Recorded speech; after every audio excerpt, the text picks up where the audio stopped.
কালকেও যজ্ঞ চলবে, পরশুদিনও সকাল থেকে ঠাকুর প্রতিস্থাপনার নানা রকম প্রস্তুতি চলবে। দ্বার উদ্ঘাটন হবে 2:30 থেকে 3টের মধ্যে, তারপরে ইনাগুরেশন প্রোগ্রাম হবে। ইনাগুরেশন করে দ্বার উদ্ঘাটন, তারপরে ইনাগুরেশনের প্রোগ্রাম।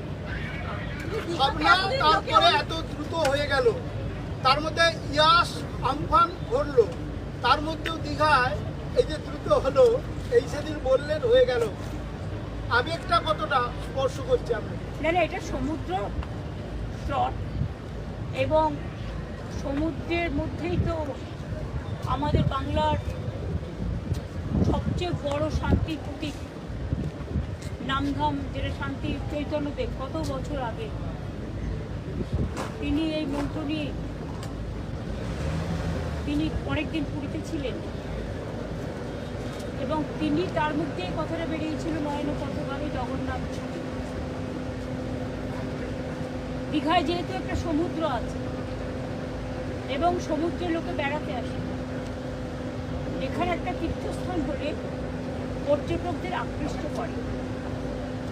আর আমি মনে করি যে দীঘা সৈকত সরণিতে যে জগন্নাথ ধাম তৈরি হয়েছে, এটা হাজার হাজার বছর ধরে বাংলার স্থাপত্য, বাংলার যে নতুন প্রজন্মের জন্য, পুরনো প্রজন্মের জন্য বা এখনও যারা আছে সবার জন্য নতুন একটা কৃষ্টি, একটা সংস্কৃতি, একটা সংস্কৃতি, একটা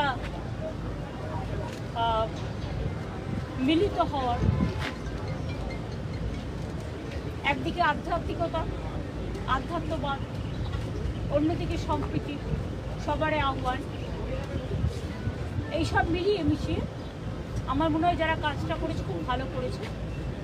এবং বাদবাকি তো আমরা পরে বলবো, এখন দেখাশোনা করতে হবে। দিদি, একটা আগে লোকে আসতেছেন এমনি সমুদ্র দেখতে, মন্দির আলাদা আকর্ষণীয় জায়গা, আমরা পরিচয়টা কি পাল্টে যাবে? দীঘার পরিচয় কি বদলে যাচ্ছে? না, দীঘার মন্দিরটা তো নিশ্চয়ই একটা অন্যরকম পাখা যুক্ত করবে পালঙ্কে এবং এটা উচ্চ শিখরে যাবে, এটা ইন্টারন্যাশনাল প্লেস অফ ট্যুরিজম হবে।